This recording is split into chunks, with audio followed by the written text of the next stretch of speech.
आपके कौन से महापुरुष ने आपके हाथ में ईंट दी है?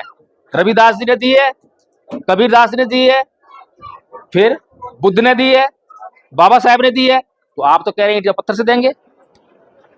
ये है संस्कृति का मामला। बाबा साहेब जिस संस्कृति की तरफ इशारा कर रहे हैं, बुद्ध की संस्कृति तरफ, बुद्ध कह रहे हैं ना ही वेरे न वेराणी समन्तित कुदाचनंग अवेरेन च समन्ति ऐस धम्मो सनातनो, कि वैर से कभी वैर शांत नहीं होता, अवैर से ही वैर शांत होता है। दुनिया में चाहे कोई हिंदू हो, मुसलमान हो, ईसाई हो, कोई बात से इनकार करेगा बुद्ध की से? कोई इनकार नहीं कर सकता। ये वो साहिब की मूर्ति पर फूल चढ़ाने से सम्मान हो जाएगा उनका? क्यों? यही तो करते हो अभी तक, तुम जयंती मनाते हो। भाई फूल माला तो मोदी चढ़ा देंगे तो सम्मान करेंगे क्या वो? अमित शाह भी जाके जो है फूल माला चढ़ाएंगे, सम्मान करते हैं क्या वो? नहीं करते, नहीं करते ना। क्योंकि किसी भी महापुरुष का सम्मान करने का मतलब है कि उसकी बात को मानना। इकट्ठे हो जाएं तो फिर ही सत्ता पा लेंगे, फिर इनका प्रधानमंत्री बन जाएगा। तो इसीलिए उन्होंने क्या कहा कि जब तक ये जाति में रहेंगे तो ये इकट्ठे नहीं हो पाएंगे। इसीलिए उन्होंने कहा बौद्ध बन जाओ। पहले भी बौद्ध थे, अब फिर से बौद्ध बन जाओ, और जब तुम बौद्ध बन जाओगे तुम्हारी जाति खत्म हो जाएगी। ना कोई वाल्मीकि रहेगा, ना कोई जमार रहेगा, ना खैटीक रहेगा, ना रैगर रहेगा, ना बैरवा रहेगा, ना पटेल, ना पासी, कुछ नहीं, सब बौद्ध। बौद्ध एकता नहीं है, वो तो बात पता लगी, पर एकता क्यों नहीं है? एकता के लिए तो चंद्रशेखर चिल्लाता है एक हो जाओ, एक हो जाओ, वोट दो। मायावती चिल्लाती है एक हो जाओ, एक हो गए। एक नहीं, क्यों नहीं हुए? क्योंकि समस्या नहीं पहचान रहे हो कि हम एक क्यों नहीं हो पा रहे हैं। अगर हम एक क्यों नहीं हो पा रहे हैं, अगर उस समस्या पर हम काम करेंगे तो हम एक हो जाएंगे। लोगों के लिए उन्होंने बात कही कि ऐ मेरे समाज के लोगों, ये हिंदू धर्म जो है नरक है। यहाँ हमें नीच बोलते हैं, छोटी जाति का बोलते हैं, चमार बोलते हैं, चूड़ा बोलते हैं, भंगी बोलते हैं, तरह तरह के शब्दों से हमें अपमानित करते हैं। इसीलिए जो है इस धर्म को छोड़ दो। छोड़ा हमने? नहीं छोड़ा। कसूर किसका? बाबा साहेब का। ये हमारा बाबा साहेब कितनी मुश्किल से पढ़ाई करी, कितने अत्याचार सहन कर पढ़ाई करी, लेकिन हम बाबा साहेब की बात को नहीं मान रहे हैं। बाबा साहेब हमारे समाज के डॉक्टर हैं, वो हमारे समाज के दुख दर्द का इलाज करना चाहते हैं।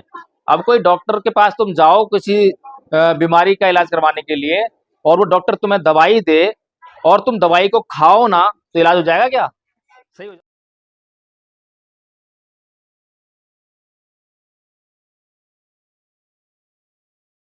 तो पहले ये बताओ कि यहाँ पर ये जो पूरे गांव में जो है, आप लोगों ने बताया कि 100 परिवार हैं वो चमार हैं, ऐसा ही है जी? और बाकी परिवार जो है 900 के आसपास वो मुसलमान हैं, ऐसी मुझे जानकारी मिली है। ठीक है जानकारी है? चलो, अब आज आपको जो है रविदास जी की जयंती भी मनाने नहीं दी गई है ना? रोक दिया आपको जो है। चलो अच्छा, कल रात को आपका जो है रविदास जी का भजन कीर्तन हुआ यहाँ पर, तो मुझे कोई बताओ कि रात को जो भजन कीर्तन हुआ उससे आपने क्या सीखा? कोई बताएगा मुझे? और कितना पैसा खर्च करा आपने उस पे? अच्छा चलो, ये डीजे आपने लगवाया है, इस डीजे में क्या होगा? इस पे गाने बजेंगे और बच्चे जो है इस पे नाचेंगे कूदेंगे, यही होगा? अच्छा, उसमें भी पैसे लगे होंगे। उसके अलावा आपने जो है कुछ झांकी वाकी निकालने के लिए कुछ कलाकारी बुलाए हैं, जिन पे रंग पेंट हो रखे हैं, मुंह पे जो है ना, उनको भी पैसे दिए होंगे। तो ये बताइए कि आप हर साल जो है ये लाखों रुपया खर्च करते हैं गुरु रविदास जी की जयंती पर, इसके बाद जब बाबा साहेब जयंती आएगी उस पर भी खर्च करेंगे? करते हैं? अच्छा चलो, उस पर भी ऐसे खर्च करते हैं। अब आपके गांव में जो है सरकारी नौकरी में कितने लोग हैं? हैं? एक। अच्छा, बहुत अच्छी बात है। अच्छा, आपके गांव में ग्रेजुएट कितने हैं? ग्रेजुएट बीए पास कितने हैं? बीए पास एक, दो, तीन, चार, बस 4-5 ग्रेजुएट हैं खाली। ठीक है, पोस्ट ग्रेजुएट कितने हैं? पोस्ट ग्रेजुएट एमए करे वो कितने हैं? एमए कोई नहीं है, एक अकेला एमए, एक एमए। ठीक है, अच्छा अब ये बताओ कि बाबा साहेब ने हमें क्या बात बताई, क्या शिक्षा दी?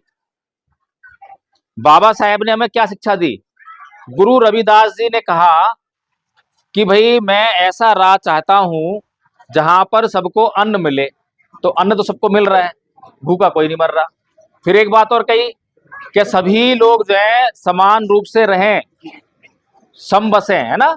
समान रूप से रहें, ना कोई छोटा हो ना कोई बड़ा हो। तो ये हो रहा है क्या?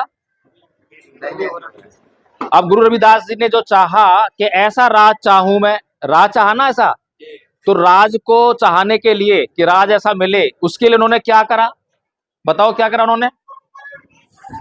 जब वो थे उस समय, जब ये बात कह रहे हैं, उस समय कैसा शासन था? उस समय राजा शासन था। राजा होते थे ना, राजा।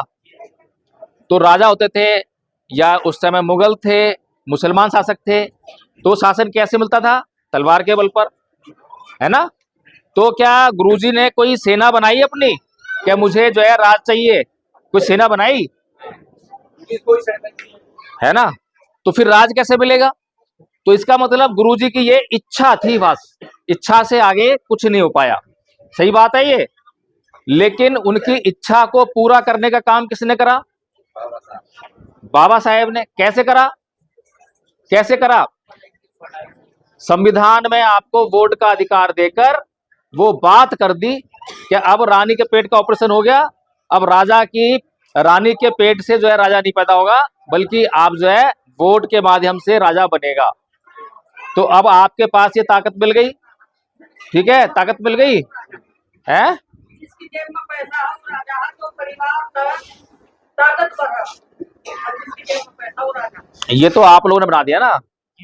ये जब आप चुनाव में जब वोट देने जाते हो तो किसको वोट देते हो? आपको दिखाई दे रहा है कि भैया इसने करोड़ों रुपया खर्च किया है, आप उसी को वोट दे के आते हो। तो आपने कराया ना, ये तो गलती तो आपकी है, बाबा साहब गलती तो है नहीं। बाबा साहब ने तो आपको अधिकार दिया संविधान में कि चाहे कोई राजा हो चाहे रंक हो, सबको जो है उसके वोट को सबका बराबर अधिकार है। एक वोट, और एक वोट की जो कीमत है वो राजा बनाएगी भी और राजा हटाएगी भी, दोनों ताकत उसके पास है, लेकिन उसका हमने इस्तेमाल नहीं करा। तो मैं ये कह रहा था कि बाबा साहेब ने गुरु रविदास जी की बात को, उनकी इच्छा को पूरा किया, लेकिन क्या हम उस बात को कर पाए पूरा? क्या राज ला पाए? आज हमारा राज है क्या? क्यों नहीं है? हैं?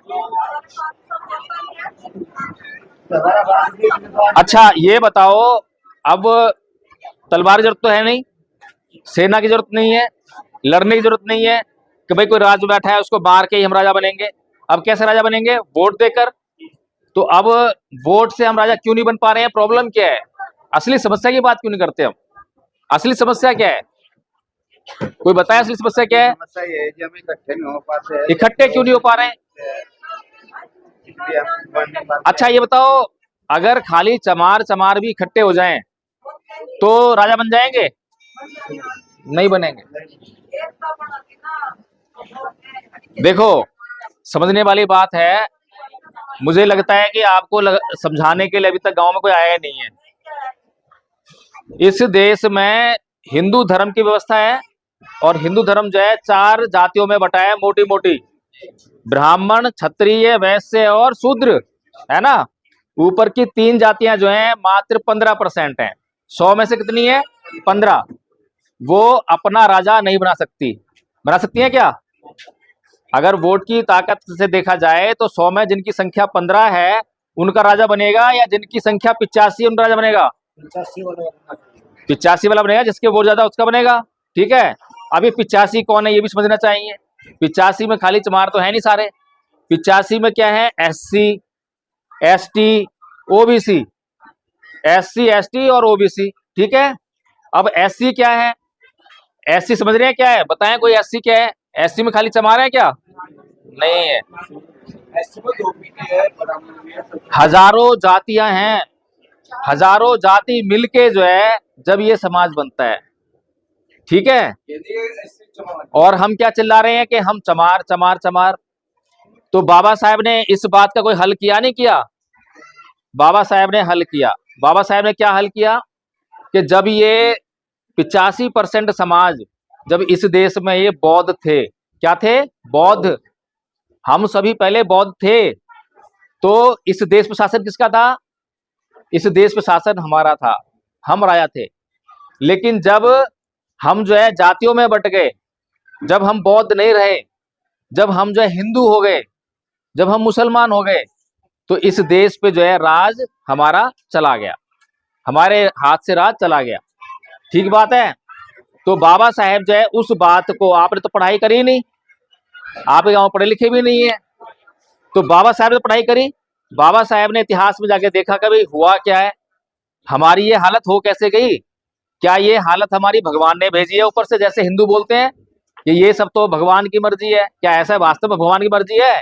तो जब बाबा साहेब ने उसकी जांच करी, खोजबीन करी, तो उनको मालूम पड़ा कि ये स्थिति जो है हमारी किसी भगवान ईश्वर की देन नहीं है, ये तो कोई आदमी है जो हमें गुलाम बनाना चाहता है, उसकी मर्जी से हम गुलाम बने हुए हैं। अब बाबा साहेब के ऊपर जो है बचपन से अत्याचार हो रहे थे, स्कूल में उनको भीतर बैठ के पढ़ने नहीं दिया, सबको पता है, पता है सबको। अच्छा, चपरासी दूर से फाइल फेंक के मारता था, बड़ौदा रियासत में पूरी में उनको रहने के लिए जगह नहीं मिली, गाड़ी वाला जो है गाड़ी बैठाता नहीं था, चपरासी उनको पानी नहीं पिलाता था, ये सब बातें पता है। तो बाबा साहेब ने इन लोगों से बदला लेने के लिए क्या करा, क्या करा बताओ? है किसी के खिलाफ कोई एफआईआर कराई? अरे वो तो मंत्री बन गए थे, कानून बनाया, तो तब तो वो जो है किसी के खिलाफ एफआईआर कराए थे, हैं? या फिर आप लोगों को इकट्ठा करके उनको पीट पाट आते, करा उन्होंने ऐसा? नहीं, क्यों क्यों नहीं करा? क्योंकि वो ये जान गए, वो ये समझ गए कि उनके ऊपर जो अत्याचार हो रहा है, अत्याचार करने वाला ना तो कोई मास्टर है, ना कोई चपरासी है, ना कोई गाड़ी वाला है, ना वो नाई है जो बाल काटने मना कर रहा है, उनके ऊपर जो अत्याचार कर रहा है वो एक व्यवस्था है। तो इस व्यवस्था को बदलना पड़ेगा, इस व्यवस्था को बदलना पड़ेगा। इसीलिए उन्होंने जो है सन 1935 में ये घोषणा करी कि भाई मैं हिंदू धर्म में पैदा हुआ था, ये मेरे बस की बात नहीं थी, लेकिन मैं हिंदू मरूंगा नहीं। क्यों? क्योंकि हिंदू की धार्मिक व्यवस्था ही है जो मेरे पर अत्याचार कर रही थी। वो जो नाई है जो मेरे बाल काटने से इंकार कर रहा है, वो नाई नहीं काटने इंकार कर रहा, उसको धर्म से आदेश मिल रहा है, उसको धर्म ग्रंथ कह रहे हैं कि तुझे जो है अछूतों के बाल नहीं काटने चाहिए। मास्टर को धार्मिक पुस्तकों से आदेश मिल रहा है, धर्म कह रहा है ना कि अछूतों को शिक्षा ग्रहण करने का अधिकार नहीं है। तो इसलिए बाबा साहेब ने कहा कि इस व्यवस्था को बदलना पड़ेगा। तो उन्होंने 1935 में धर्म छोड़ दिया और 1956 में बौद्ध धर्म को ग्रहण किया। तो ये बताइए, जब बाबा साहेब बड़ा मंच लगाकर और बौद्ध धर्म को छोड़ रहे हैं, तो मंच लगाने की जरूरत क्या है उसमें? अगर किसी को धर्म छोड़ना है, अगर तुम्हें धर्म छोड़ना हो तो मंच लगा के छोड़ोगे क्या? घर मतलब घर में बैठ के डिसीजन ले लिया, मैं आज हिंदू मुसलमान बनना है, कल को मस्जिद चला गया, मैं मुसलमान बन गया, हो गया। तो बाबा साहब ने मंच क्यों लगाया? बाबा साहब ने मंच इसलिए लगाया, मंच से जो बात कही जाती है वो दूसरे लोगों को बताने के लिए कही जाती है। मंच के सामने हम लोग ही होंगे ना, तो हम लोगों के लिए उन्होंने बात कही कि ऐ मेरे समाज के लोगों, ये हिंदू धर्म जो है नरक है, यहाँ हमें नीच बोलते हैं, छोटी जाति का बोलते हैं, चमार बोलते हैं, चूड़ा बोलते हैं, भंगी बोलते हैं, तरह तरह के शब्दों से हमें अपमानित करते हैं, इसीलिए जो है इस धर्म को छोड़ दो। छोड़ा हमने? छोड़ा क्या? नहीं छोड़ा। कसूर किसका? बाबा साहेब का या हमारा? बाबा साहेब कितनी मुश्किल से पढ़ाई करी, कितने अत्याचार सहन कर पढ़ाई करी, लेकिन हम बाबा साहेब की बात को नहीं मान रहे हैं। बाबा साहेब हमारे समाज के डॉक्टर हैं, वो हमारे समाज के दुख दर्द का इलाज करना चाहते हैं। अब कोई डॉक्टर के पास तुम जाओ किसी बीमारी का इलाज करवाने के लिए, और वो डॉक्टर तुम्हें दवाई दे और तुम दवाई को खाओ ना, तो इलाज हो जाएगा क्या? सही हो जाओगे? नहीं, तो दवाई खानी पड़ेगी। तो बाबा साहेब जो है आपको इलाज दे रहे हैं, दवाई दे रहे हैं, लेकिन हम दवाई नहीं खा रहे हैं। पहली दवाई हमने नहीं खाई 1935 में, जब हिंदू धर्म छोड़ना था, नहीं छोड़ा। फिर 1956 में जब बाबा साहेब ने बौद्ध धर्म ग्रहण करा, तब उन्होंने ऐसे ही मंच लगाया, लाखों लोग थे नागपुर में, है ना, लाखों लोगों ने उनके साथ में बौद्ध धर्म ग्रहण भी करा, लेकिन सारे समाज ने उनकी बात नहीं मानी और बौद्ध नहीं बने। वो बौद्ध नहीं बने और क्या बने? चमार बन गए, रविदासिया बन गए, कबीरदासी बन गए, या फिर वाल्मीकि बन गए, कोई खटीक बन गया, कोई रैगर, यही बन गए ना। अब जब इतनी सारी जातियों में बटे रहेंगे, तो सामने जो हमें चाहता है कि हम बटे रहें, आज तक जब से भारत आजाद हुआ है, देश का प्रधानमंत्री चमार बनाए क्या? बनाए? बना सकते हो? किसका प्रधानमंत्री बन रहा है? उन 15 वालों को बन रहा है, 85 वालों को बन रहा है? 15 वालों का बन रहा है।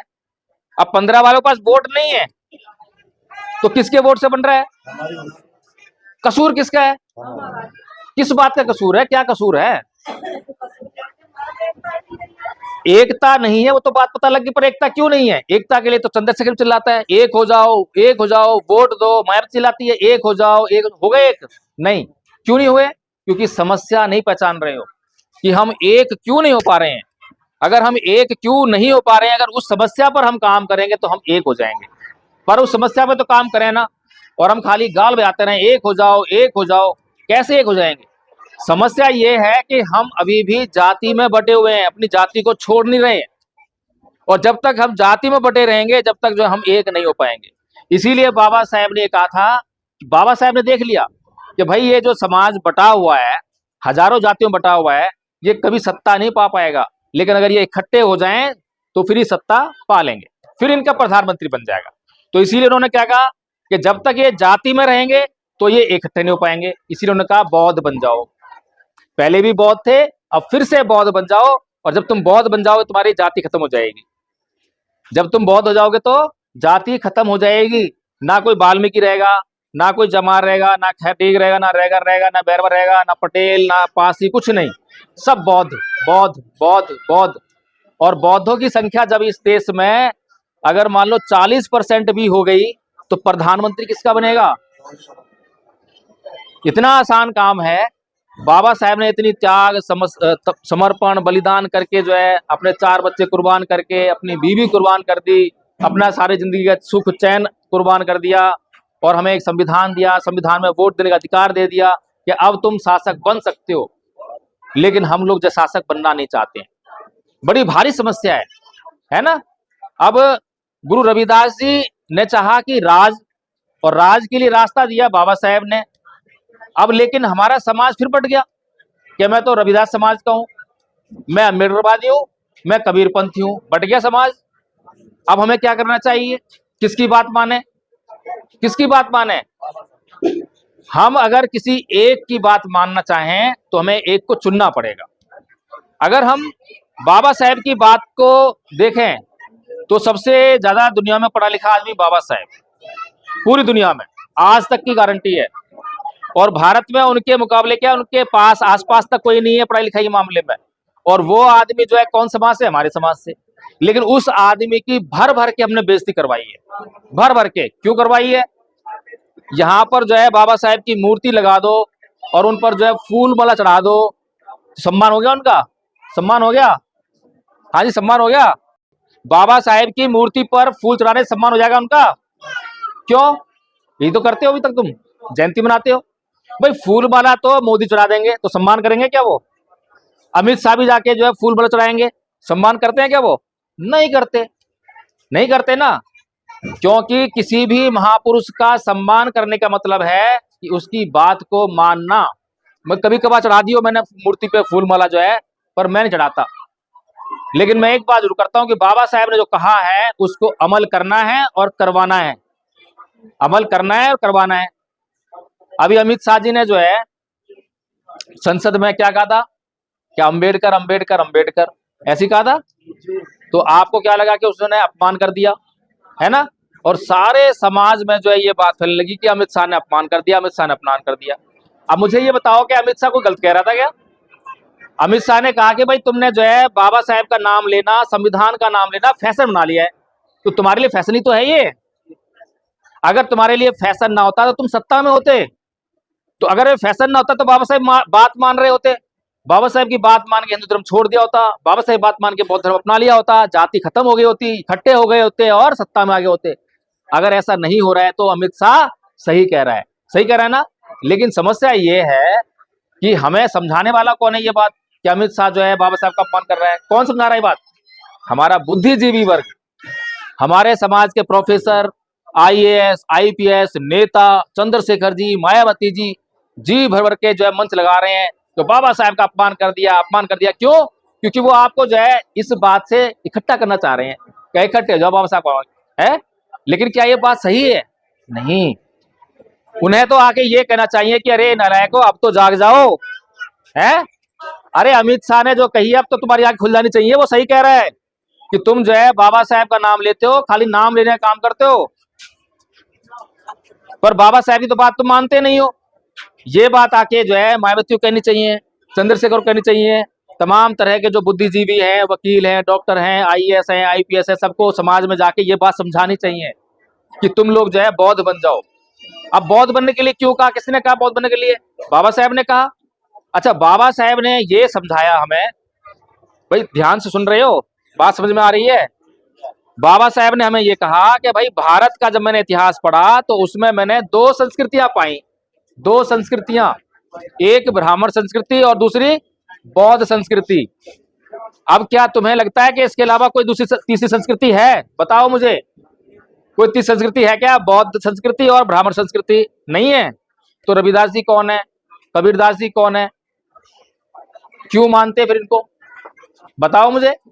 इनके पीछे समाज पागल है। आज आप मरने मारने को तैयार हो, अभी कह रहे थे आत्महत्या कर लेंगे, इसलिए जयंती मनाने दी।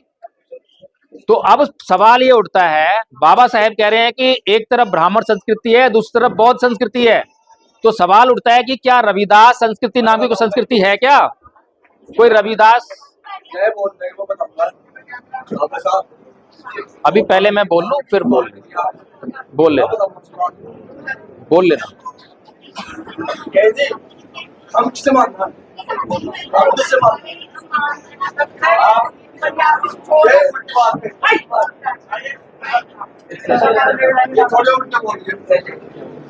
अरे भाई साहब ठीक है, बात कर लेंगे, कोई बात नहीं, कोई बात नहीं, बुरा तो मानना ही नहीं ना, ये वाला काम ही ऐसा ही है। तो देखिए, रविदास जी की संस्कृति नहीं है, कबीरदास जी की संस्कृति नहीं है, ठीक है। इसीलिए बाबा साहेब जो है हमें बुद्ध के रास्ते लेना चाह रहे हैं, क्योंकि वो बहुत संस्कृति है। अब ये संस्कृति क्या है, इसको हमें समझना चाहिए। संस्कृति क्या होती है? जब तक हम संस्कृति क्या होती है ये जानेंगे नहीं, तो हम जांच नहीं कर पाएंगे कि क्या वास्तव में कोई कबीरदास जी संस्कृति है, रविदास संस्कृति है या नहीं है।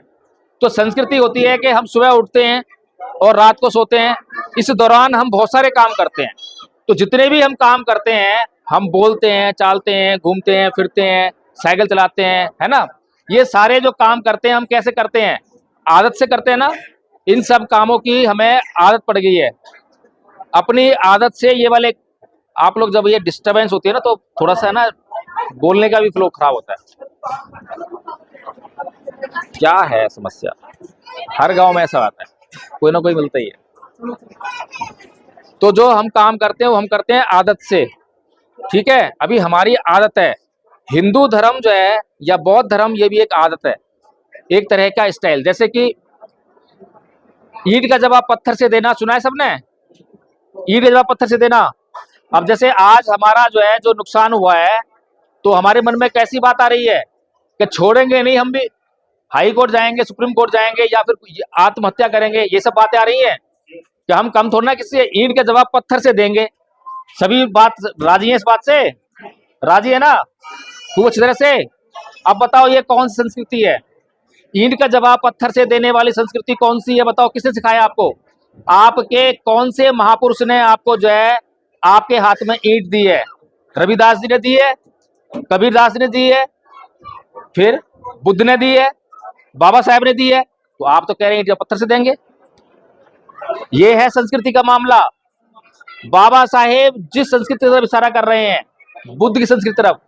बुद्ध कह रहे हैं, ना ही वेरे न वेराणी समन्तित कुदाचनंग अवेरन च समन्ति ऐस धम्मो सनातनो, कि वैर से कभी वैर शांत नहीं होता, अवैर से ही वैर शांत होता है। अब बताओ कौन इनकार करेगा इस बात से? गलत बात है, सही बात है? बिल्कुल सही बात है। दुनिया में चाहे कोई हिंदू हो, मुसलमान हो, ईसाई हो, कोई बात से इनकार करेगा बुद्ध की से? कोई इनकार नहीं कर सकता। ये वो संस्कृति है, ये वो संस्कृति है। और दूसरी संस्कृति जिसकी बात कही हमने, ईंट के जवाब पत्थर से, ये कौन सी संस्कृति लोग बोलते हैं? ये कौन सी संस्कृति लोग बोलते हैं? ब्राह्मण संस्कृति। ये ब्राह्मणों का बात है, ये ईंट के जवाब पत्थर से देना, हमारी बात नहीं है। ये साम दाम दंड भेद।